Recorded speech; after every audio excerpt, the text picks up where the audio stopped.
distintivas de un hijo de Dios? ¿Ustedes creen que habrá algo que nos haga diferente a las demás personas? Sí. Todo hijo pareciera llevar consigo mismo la marca imborrable de un asombroso parecido a alguno de sus padres. Hay hijos que son iguales a sus padres en su físico, también en su caminar, y en pocos casos, yo diría también algunos casos, hasta se parecen en su carácter. ¿Sí? Algunos dicen con frecuencia: tienes el mismo carácter de tu padre o de tu madre, refiriéndose a los hijos. Los rasgos congénitos necesariamente nos llevan a una conexión con nuestros progenitores, y eso es la verdad. Tales consideraciones nos hacen pensar que si un hijo se parece tanto a sus padres, que muchas veces algunos los confunden cuando los encuentran y creen que es el padre cuando ven a un hijo. Los hijos de Dios, hermanos, deberíamos también tener un parecido a nuestro progenitor, que es Dios. Y aquí viene una gran pregunta: ¿cómo será eso que un hijo de Dios se parezca a Él, a Dios? ¿Cuáles serían las características que nosotros tendríamos para parecernos a Dios? ¿Hablará la Biblia respecto a eso? Aún más, ¿cómo parecerse a Dios si Dios es un espíritu? No lo podemos ver. ¿Se han puesto a pensar en ello?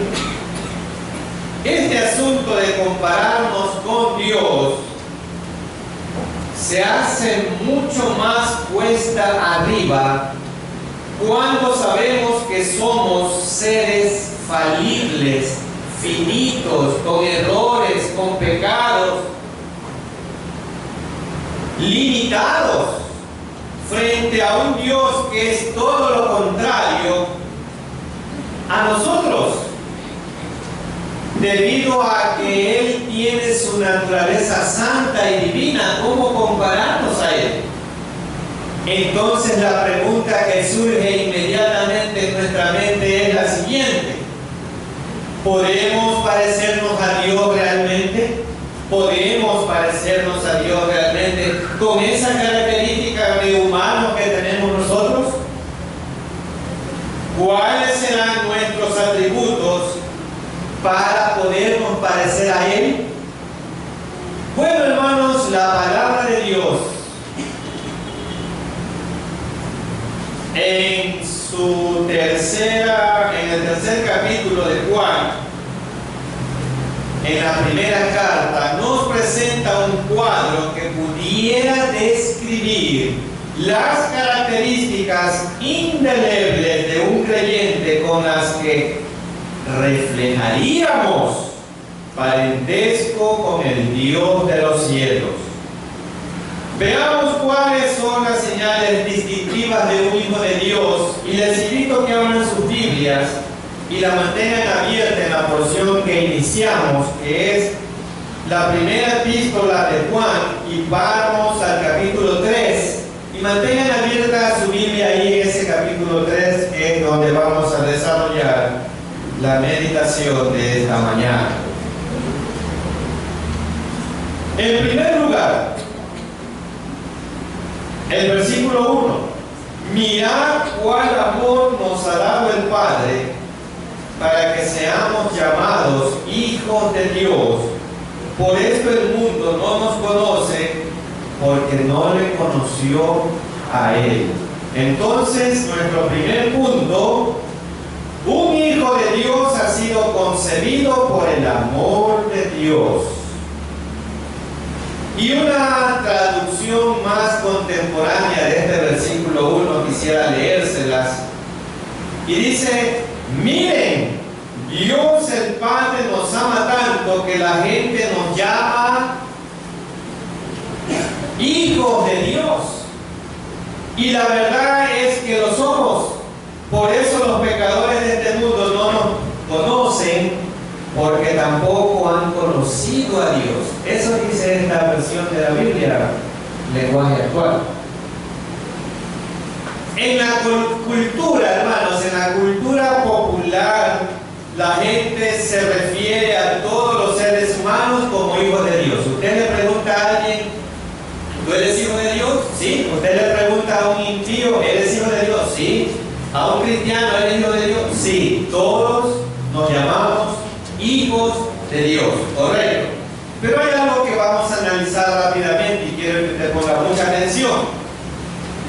Si bien es cierto que esto tiene su importancia debido a que toda la humanidad proviene de Dios,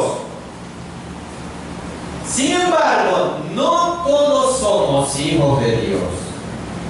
Alguien definió esto al hablar de una relación paterna y paternal. Y esto es lo que vamos a analizar en este momento. En el aspecto paterno, muchos traen hijos al mundo. Muchos. ¿Pero de qué manera? Sin ser responsables. Muchos dicen: se conoce de las estadísticas de muchas personas que dicen: ese hombre ha tenido 30, 40 hijos, pero realmente él ni sabe cuántos hijos ha tenido ni qué es de la vida de esos hijos. Y eso se le conoce como una relación paterna, es el padre, nada más. Pero la relación paternal es diferente. Define una relación mucho más íntima con el padre. Un padre que realmente es responsable y se preocupa de aquel hijo, ver las necesidades de él y qué le pasa, qué necesita. Entonces eso es una relación paternal. Entonces, hermanos, la humanidad es hija de Dios por ser Él el responsable de su creación, o sea, una relación paterna. Pero solo llegamos a tener una relación paternal cuando le conocemos personalmente como nuestro Salvador, como mi Salvador. Entonces ahí hay una diferencia en que no nos podemos llamar todos hijos de Dios. Somos hijos de Dios por una relación de padre, pero es mi Dios cuando yo mantengo una relación paternal con Él. Así que Juan nos habla del privilegio más sublime que jamás el hombre pueda conocer. No solo que nos llamen hijos, sino que somos llamados hijos de Dios. Y eso es lo que dice el versículo 1, para que seamos llamados hijos de Dios. Juan reconoce que por esta relación que tenemos con Dios, el mundo no nos conoce, dice. Y el versículo 2, la primera parte, dice: amados, ahora somos hijos de Dios. Ahora somos hijos de Dios con una afirmación muy categórica. Y les invito por un momento, sin perder la cita que tenemos, vamos a Gálatas 3, 26 y 27. Carta de Pablo a los hermanos en Galacia, capítulo 3, versículos 26 y 27, sin perder la cita que tenemos como base, que es Primera de Juan, capítulo 3. Bueno, y en Gálatas Pablo dice lo siguiente: pues todos sois hijos de Dios. ¿Por qué razón somos hijos de Dios? Por la fe en Cristo Jesús. Porque todos los que habéis sido bautizados en Cristo, de Cristo estáis revestidos. ¿Qué les parece, hermano? Vamos a hacer un poquito de contextualización vámonos al contexto remoto. En la sociedad romana, un futuro joven ponía a un lado la túnica de su niñez y se vestía de una nueva túnica.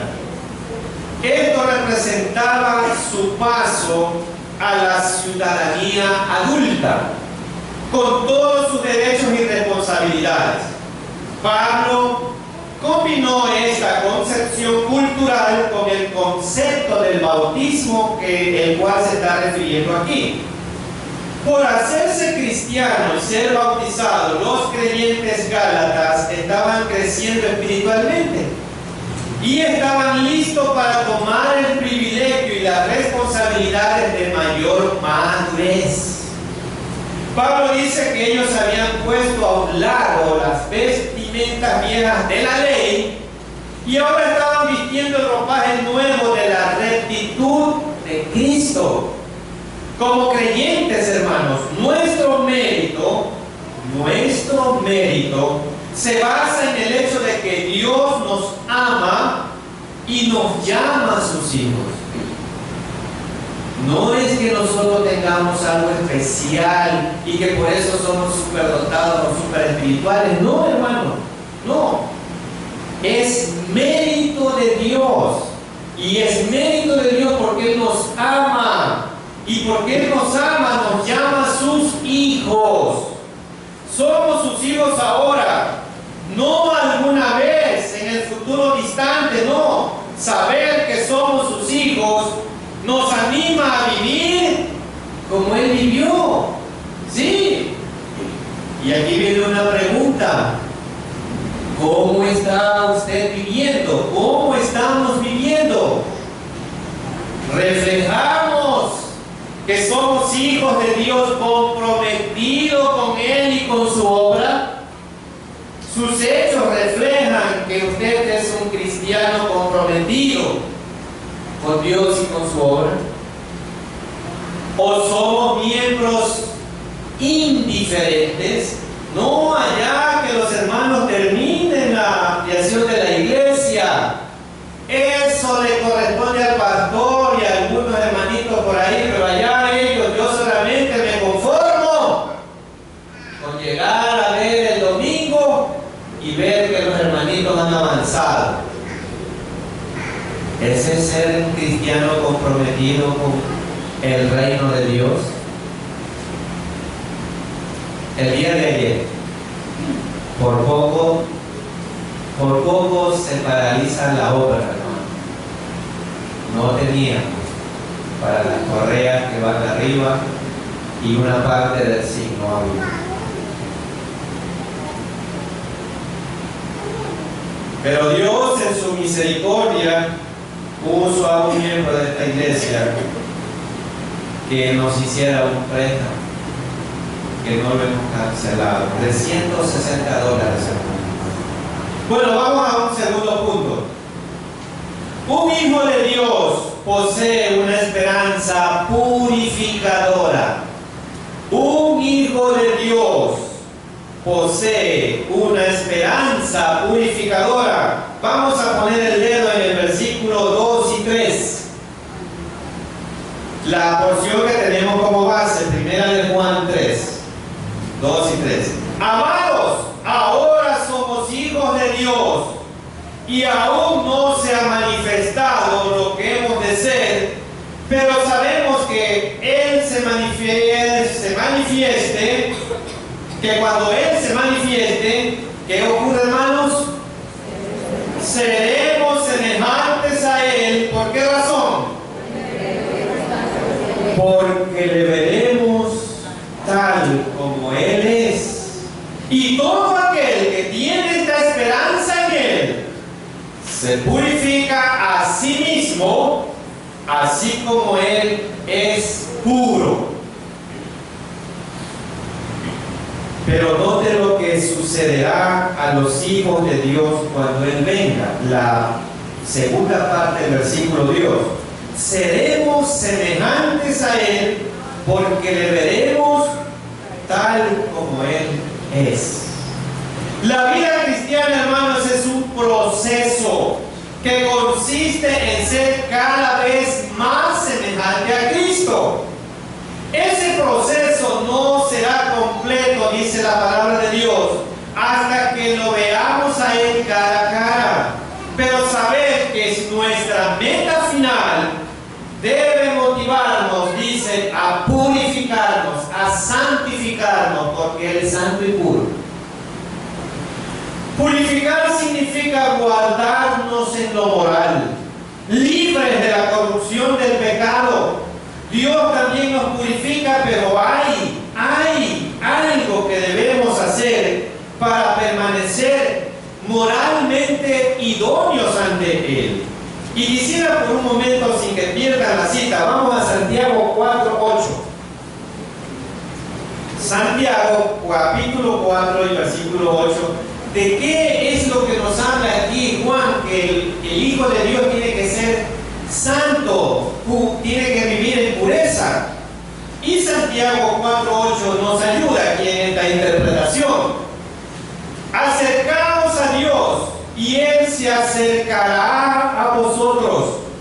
Pecadores, limpiad las manos, y vosotros los de doble ánimo, purificad vuestros corazones. Entonces, ¿dónde está la impureza? ¿De dónde sale la impureza que vive en nosotros? De nuestros corazones. No es que yo vi al hermanito que hizo esto, que yo me encontré esto, que yo vi tal cosa. No. De su corazón, dice la palabra de Dios. Limpiémonos del pecado. Sustituyamos los deseos de pecar por los deseos de experimentar la pureza de Dios. Una persona de doble ánimo, también dice el versículo, intenta aferrarse a Dios y al mundo al mismo tiempo. Y eso no nos va a permitir presentarnos ante Dios de una manera santa y pura. Por eso es que los hijos de Dios de doble ánimo no se pueden llamar hijos de Dios. Son hijos de Dios en una relación paterna, pero no son en una relación paternal. Porque quieren agradar a Dios y también quieren agradar al mundo. Es decir, que las exigencias éticas de la Biblia agrupan 4 aspectos muy importantes. Y yo los he dividido en 2 grupos. Y miren, hay un aspecto exterior, lo que se ve, y hay un aspecto interior, lo que no se ve, y eso es lo que debemos de purificar ante Dios. El exterior es la purificación de nuestro hablar, de nuestras palabras, la purificación de nuestras obras, lo que las otras personas ven en nosotros. ¿Qué ejemplo estamos dando a las personas que aún no conocen de Cristo con nuestra manera de vivir? Esas son cualidades exteriores que se ven y que debemos de cambiar. Pero hay 2 más que son internas y que también tenemos que cambiarlas. La purificación de nuestras emociones. No las ven los demás, pero sí nosotros. Y la purificación de nuestros pensamientos. ¿Qué es lo que estamos pensando? Ah, no, yo veo un hermano y estoy pensando solo las cosas malas de este hermano. ¿Qué es lo que estamos pensando de nuestros hermanos? Entonces, hay 2 cosas por las cuales dice la Biblia que tenemos que ser purificados para vivir una vida santa. De manera exterior, en nuestras palabras, en nuestras obras, y de manera interior, nuestras emociones y nuestra manera de pensar. El cristiano tiene que ser limpio interiormente y exteriormente, porque solo los limpios de corazón veremos a Dios. Y eso dice Mateo 5:8. No pierda la cita de base. Mateo 5:8 dice: bienaventurados los limpios de corazón. ¿Y qué ocurre con este hombre que es feliz de corazón, que es dichoso de corazón? ¿Cuál es la recompensa? Va a ver a Dios. ¿Se da cuenta? No crea que usted, por decir soy solamente hijo de Dios, voy a ver a Dios. No. Usted tiene que mantener una relación paternal con Dios. Y usted tiene que purificar su manera de hablar, su manera de actuar y su manera de mirar las cosas, para que usted al final pueda ver a Dios. Solo los hijos de Dios que tengan una relación paternal podrán, según la última parte del versículo 2, encontrarse cara a cara con Jesucristo cuando regrese en su segunda venida. Para los que tenemos esa esperanza viva, cada día nos debemos purificar, cada día, en este camino del peregrinar hasta que Cristo venga.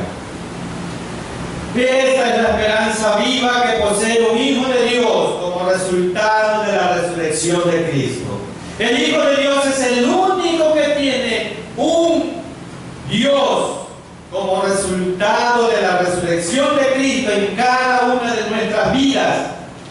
Un hijo de Dios va indiscutiblemente a un encuentro con su Salvador cuando ha analizado todas estas situaciones. Sea que muera y vaya a su presencia, o sea que Cristo venga y su cuerpo sea transformado, no hay manera que un verdadero hijo de Dios escape a ese encuentro, ni tampoco una persona que no es hijo de Dios tampoco escapará a ese encuentro, porque un encuentro va a ser para ir a la patria celestial y el otro encuentro para ir a un lugar de tormento eterno. Ninguno de los dos encuentros vamos a escapar al final. Para esto fue usted salvado. Así pues, el saber que al ver al Señor en gloria, seré semejante a Él, porque Él lo prometió, y lo que Él promete, lo cumple. Entonces, nosotros deberíamos de comprometernos a vivir de tal manera que podamos ser dignos de aquella nueva naturaleza que tendremos junto con Él. Y aquí viene una pregunta: ¿por qué Juan dice que esta esperanza purifica a un hijo de Dios? ¿Por qué dice Juan eso? Hermanos, estamos de camino para ver a Cristo. Sí, estamos de camino, somos peregrinos en esta tierra. Imagínense que usted ha tenido la esperanza de ver a Obama, el presidente de los Estados Unidos. Imagínense. Un buen día usted está sonando su teléfono en su casa o su celular, y cuando contesta se da cuenta que es una llamada de la Casa Blanca, porque el señor presidente de la República de los Estados Unidos quiere verle. ¿Cómo usted se presentaría ante él? Con la misma ropa que carga, si usted está trabajando, con su gorra, su sombrero sucio, con zapatillas, zapatos de caucho. ¿Cómo se presentaría ante esta entrevista que él desea verle? Yo creo que usted procuraría estar muy bien presentado. Usted, si no tiene un terno, procuraría comprarlo o alquilarlo, pero procuraría presentarse dignamente ante Él. Procuraría estar con la mejor presentación debido a la investidura de un hombre como el presidente de los Estados Unidos. ¿O se presentaría así como usted está ahí? No. Bueno, ¿cómo piensa usted que debe ser nuestra espera cuando sabemos que a la tierra vendrá el más alto dignatario del universo? ¿Cómo estaría usted esperando a nuestro Dios en su segunda gloriosa venida? Piensen. La Biblia nos dice que debemos ponernos la ropa de la santidad para poder verle. Y vamos por un momento a Hebreos 12:14. Hebreos 12:14, al final de la Biblia, cerca de Apocalipsis, por ahí está. Y dice Hebreos 12:14, cómo tenemos que presentarnos, cómo debemos de estar esperando a Dios en nuestra segunda gloriosa venida.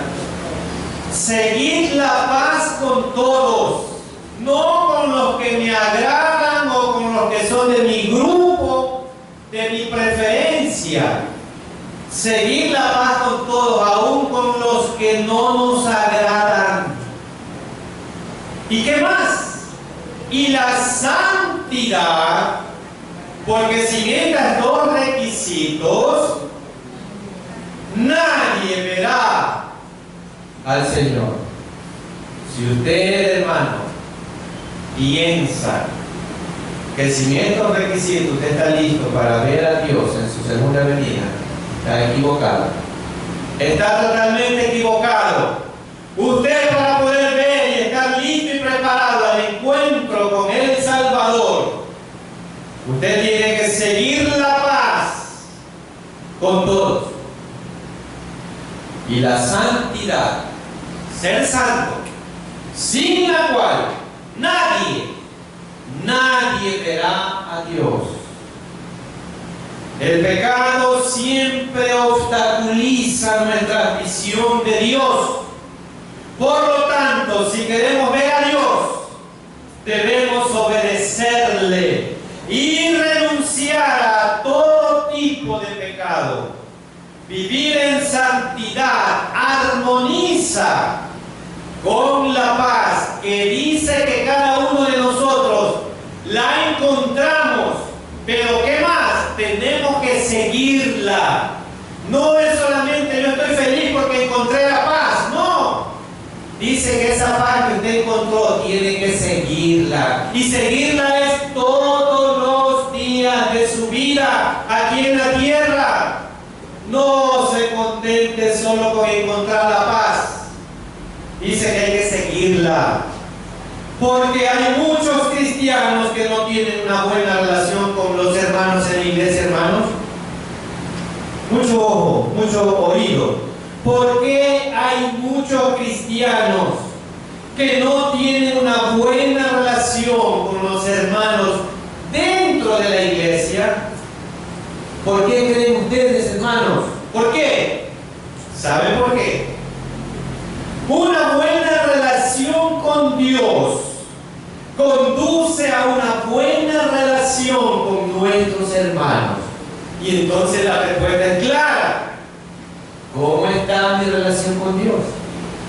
Si yo no mantengo una relación con Dios de una manera paternal, jamás podremos mantener una relación de paz y armonía con nuestro propio.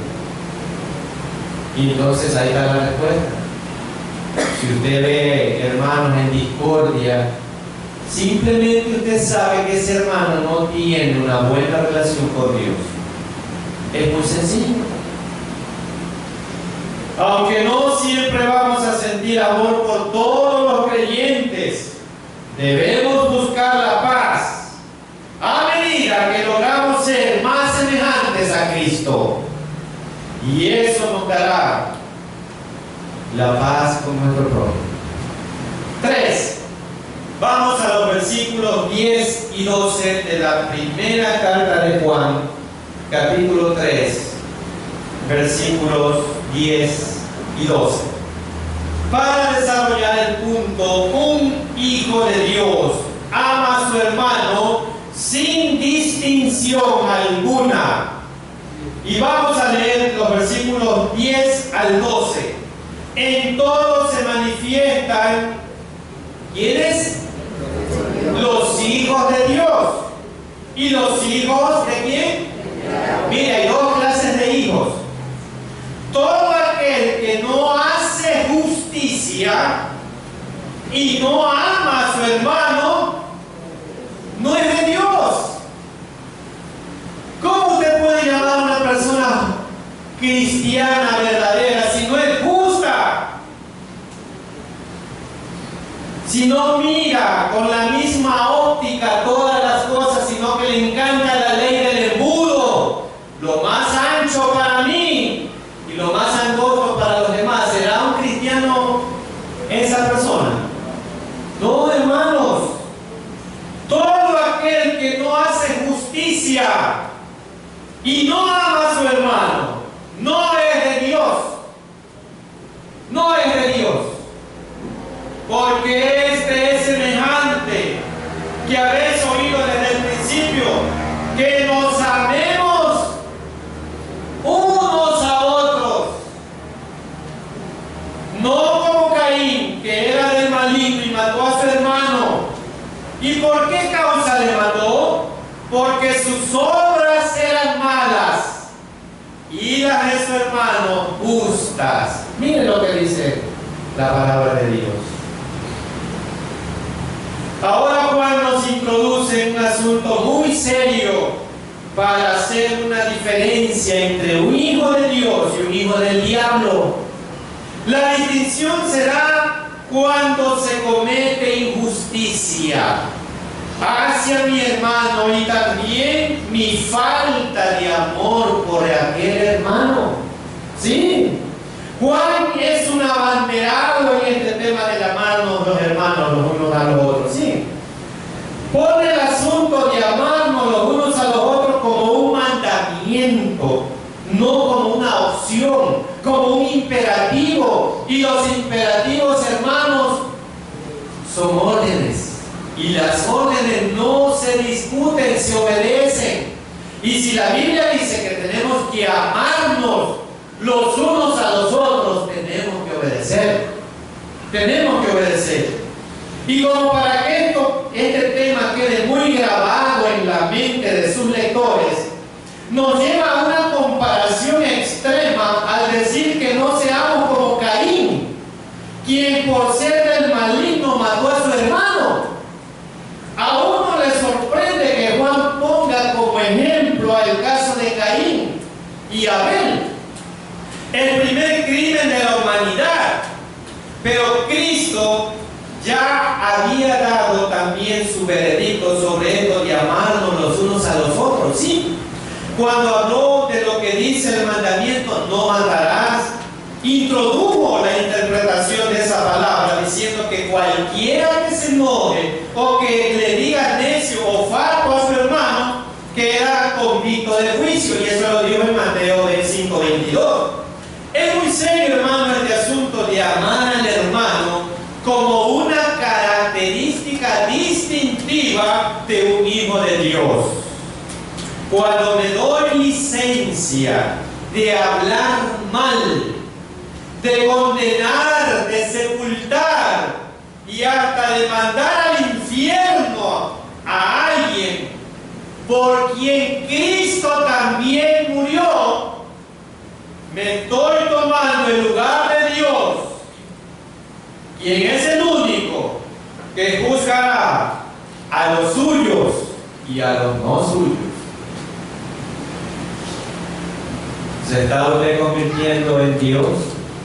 Juzgando a alguien que a usted no le corresponde, solo le corresponde a Dios. Y vamos a ver nuestro cuarto punto y lo vamos a encontrar en los versículos 13 al 16. Primera de Juan 3, la cita que tenemos como base, y vamos a analizar los versículos 13 al 16. Y este punto dice: un hijo de Dios llega a ser aborrecido por el mundo. Y esto es lo que no se predica en muchas iglesias.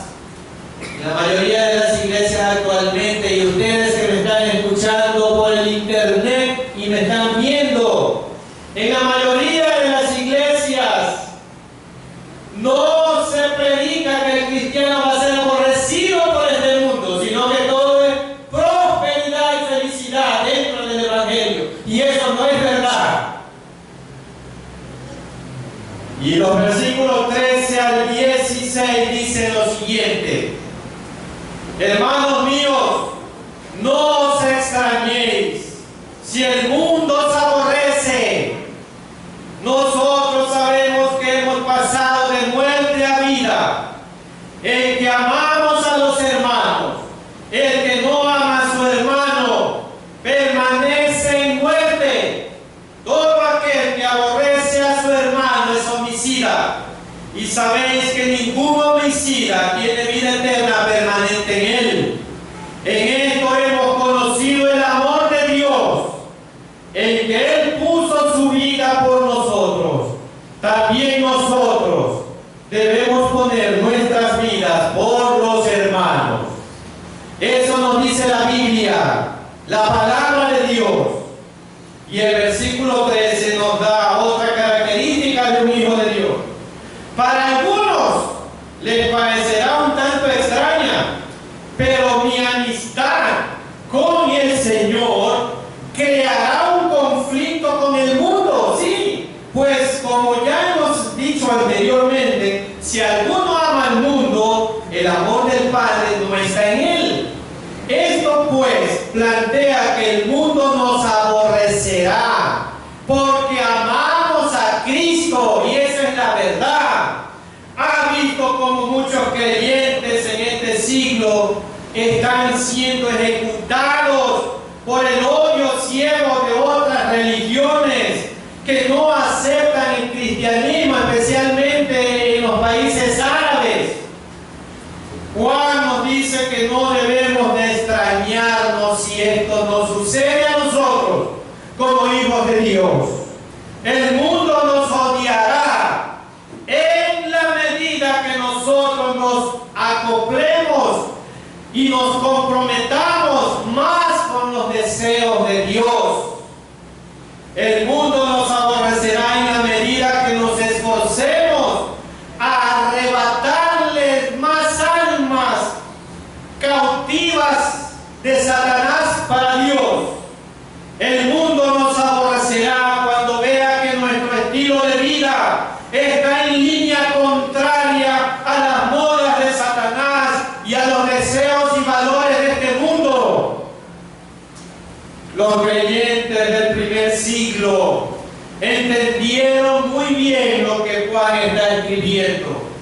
De hecho, es posible que cuando él escribe esta carta, así como el Apocalipsis, porque Apocalipsis también lo escribió Juan, ya estaría él en el destierro, ya él estaría sufriendo una privación.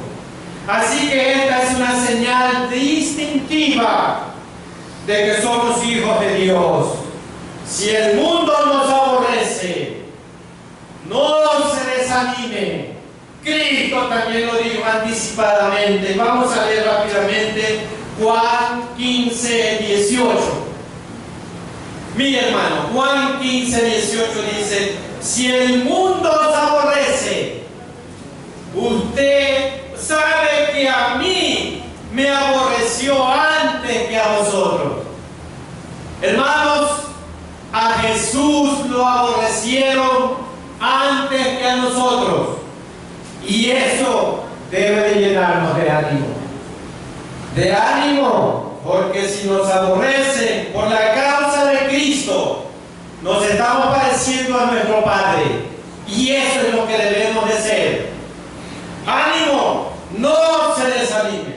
Si el mundo le aborrece por seguir a Dios, eso es una buena señal de que usted está en el camino de la santidad. Y vamos a ver nuestro quinto punto aquí. Y lo vamos a leer en los versículos 17 al 22.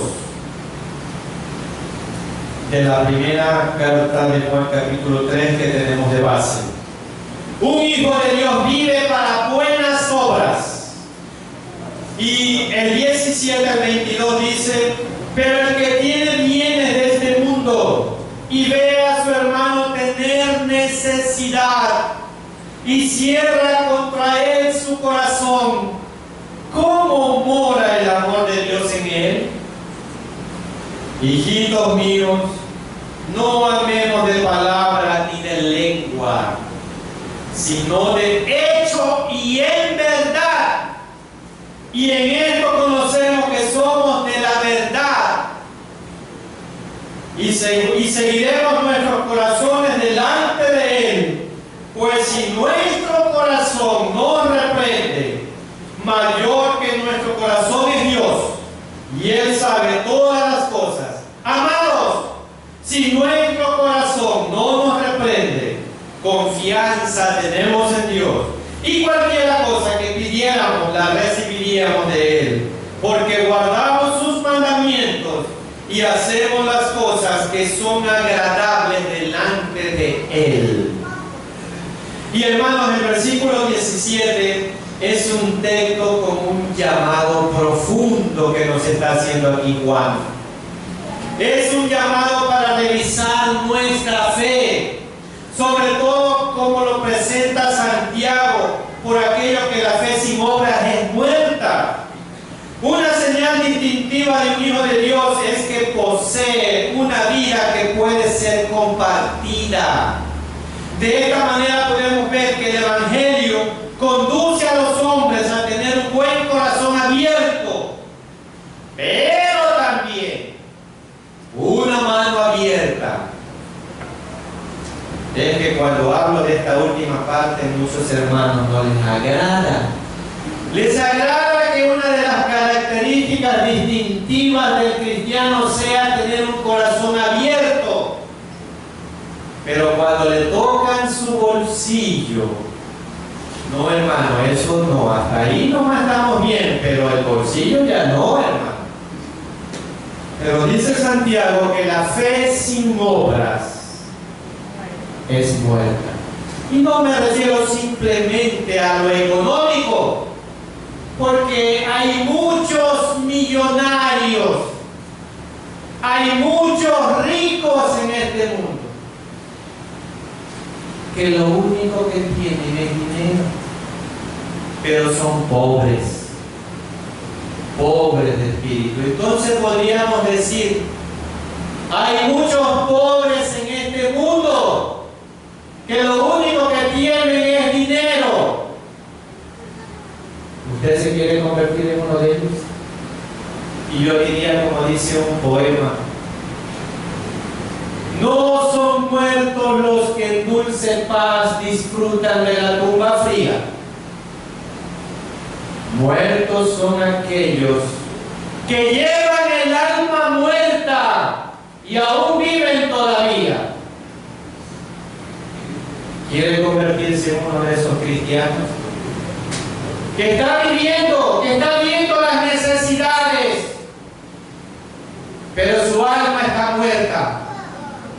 No colabora, no da para la obra del Señor, ni siquiera es fiel en sus diezmos, que es lo mínimo que Dios pide para su obra.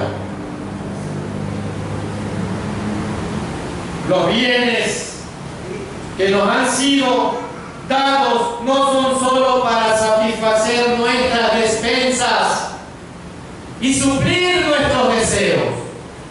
Juan sabía que hay muchos necesitados, y es con ellos que no debemos de cerrar nuestro corazón para dar.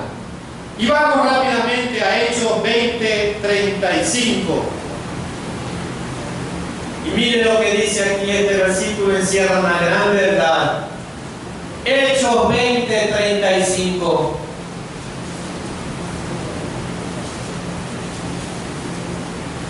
Y aquí nos dice la palabra de Dios lo siguiente: en todo os he enseñado que, trabajando así, se debe ayudar a los necesitados y recordar las palabras del Señor Jesús, que dijo, ¿qué fue lo que dijo?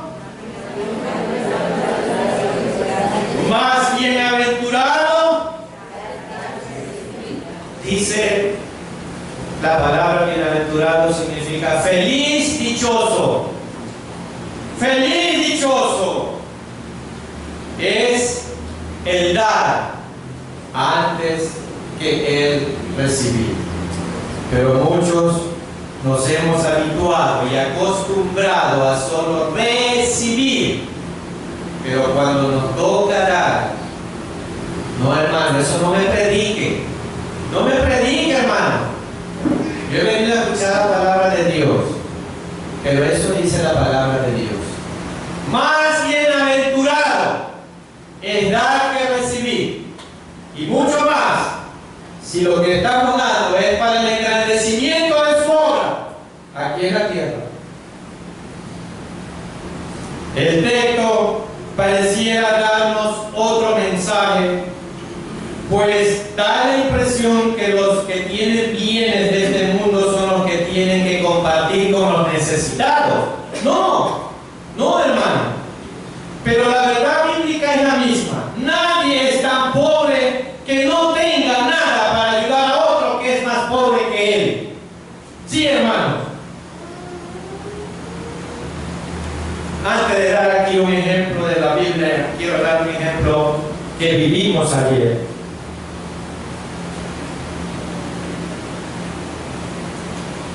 Por eso es que se dice que en las iglesias los que más dan son los que menos tienen.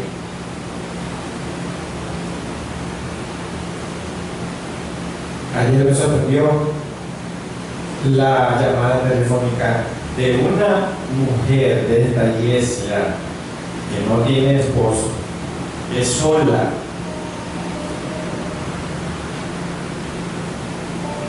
Y me dijo, pastor, ¿cuántos hermanos están trabajando todavía? Yo le dije, estamos 7 hermanos. Me dijo, a las 7 de la noche yo les voy a llevar la merienda. Y así lo hizo. Yo pensé que la hermana iba a traer cualquier cosita por ahí, pero nos trajo moros con chuletas de cerdo. Aquí hay un hermano que se está leyendo y dice lo que se perdió. Claro, se lo perdió porque se fue antes. Hermanos,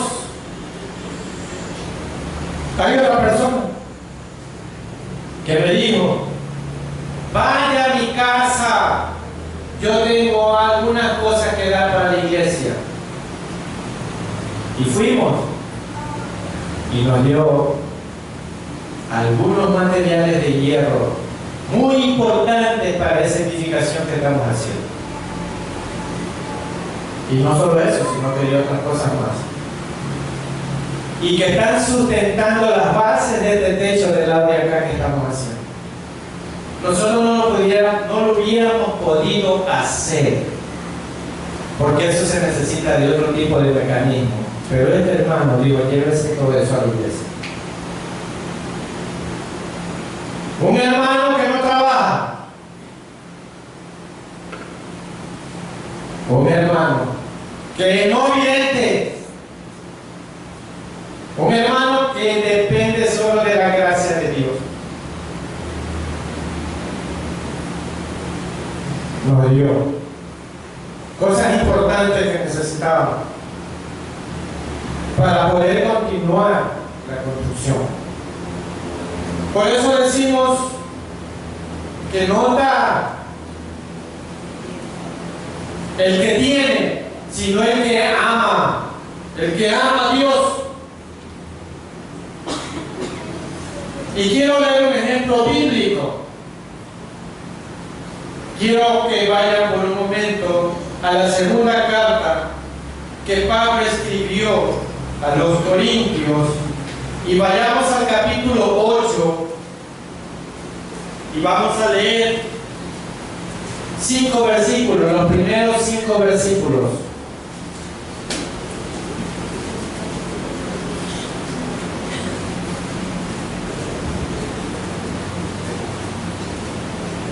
Asimismo, hermanos, hay otra hermana sola, sin esposo, sin trabajo, agotada y agobiada por el calor sofocante. A las 11 de la mañana del día de ayer nos trajo un delicioso jugo de limón con grosella china. Tuvo que venirse en una buceta o en una de esos decimotos y nos trajo a las 11 de la mañana. Pero ¿de quiénes estamos recibiendo más? De los que no tienen. Confirma lo que dice la palabra de Dios. ¿Y dónde están los que tienen? Son pobres porque lo único que tienen es dinero. Son pobres. Y vamos a leer el ejemplo de los hermanos aquí. Asimismo, hermanos, os hacemos saber la gracia de Dios que se ha dado a la iglesia de Macedonia. Y miren estos hermanos las características que dice aquí esto. Y no es que estoy predicando un mensaje de la prosperidad, no, de ningún momento, nada de eso. Estoy hablando del mensaje del amor de Dios hacia su pueblo, de lo que debe de ser un corazón agradecido a Dios. Aquí no le estamos sacando el dinero con la lengua del bolsillo a nadie. Aquí hablamos del amor de Dios. Versículo 2, que en grande prueba de tribulación, miren las características de estos hermanos, la abundancia de su gozo y su profunda pobreza. Miren, la Biblia respalda lo que hablo. Abundaron en riqueza, ¿pero de qué? De su generosidad. Pues doy testimonio de que con agrado han dado conforme a su fuerza. ¿Y qué más? Y aún más allá de sus fuerzas, pidiéndonos, y miren, no termina aquí la descripción de estos hermanos, pidiéndonos con muchos ruegos que les concediésemos el privilegio, y ya ellos lo consideran un privilegio, de participar en el servicio para los santos, y no como lo esperábamos, sino que asimismo, y aquí está el secreto porque es una iglesia tacaña, aquí está el secreto porque una iglesia es tacaña, y no como lo esperábamos, sino que asimismo se dieron primeramente al Señor y luego a nosotros por la voluntad de Dios. ¿Cuál es el secreto? No oramos porque no amamos a Dios y no nos damos a Él. Si fuéramos unos hermanos dados a Dios, rebosaríamos en bondad. Rebosaríamos en bondad. Hermano, no tengo dinero, pero aquí está mi brazo. Yo voy a trabajar 2 horas, 3 horas, 4 horas. Eso es lo que tengo y eso lo doy. Pero ni aún eso. Hermano, tengo que trabajar y no puedo venir. Pues bien, pero pero puede contratar a alguien y mandarlo a que trabaje aquí con nosotros y hacerse cargo de los gastos de esa persona. Sí lo puede, pero no lo quiere. ¿Por qué? Porque no ama. Porque estos hermanos no se conformaron solo con dar, sino que dieron aún más de lo que ellos pensaban que iban a dar. Pero el único secreto es que amaban a Dios de todo mi corazón.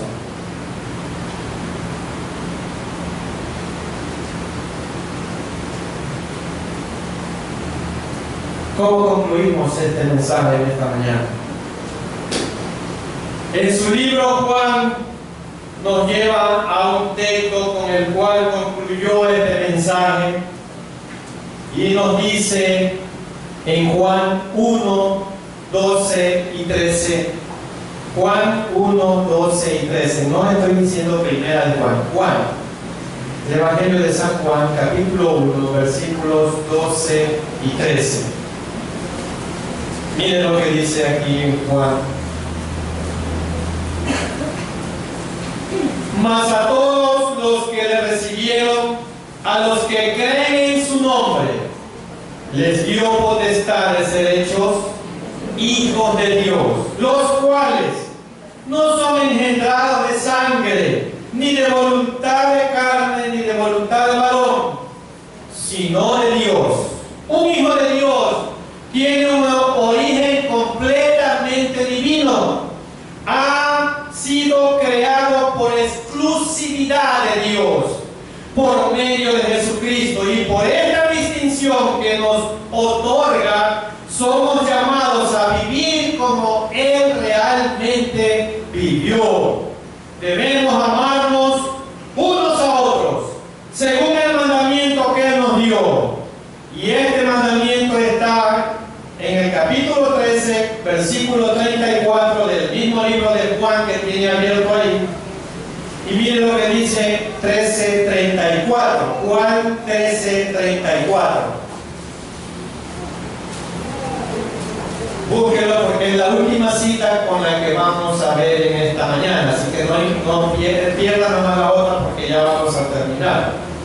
Y miren lo que dice Juan en el capítulo 13 y el versículo 34. Un mandamiento nuevo os doy. ¿Y cuál es ese mandamiento que nos da Jesús? Que os améis unos a otros, como yo os he amado, que también os améis unos a otros. Debemos amarnos mutuamente con ese mismo amor generoso, sacrificado y perdonador con que Cristo nos está y nos seguirá amando. Cuando ponemos juntos estos dos mandamientos, encontramos la gran verdad de que la vida cristiana depende de una fe correcta y una conducta correcta. Estas dos combinadas, no podemos tener la otra sin la otra. Son las dos. Una fe correcta y una conducta correcta. Nuestra fe no es real a menos que nos conduzca a la acción. Y nuestra acción no tiene justificación ni dinámica a menos que esté basada en la fe. No podemos empezar la vida cristiana hasta que aceptamos a Cristo como nuestro Salvador y no le habremos aceptado en ningún sentido real hasta que nuestra actitud hacia nuestros semejantes sea su propia actitud y amor hacia los demás. Que estas señales nos distingan frente al mundo que no conoce a Dios, pero que tengamos la pasión para que otros tengan nuestra naturaleza, la naturaleza de ser realmente llamados hijos de Dios. Amén.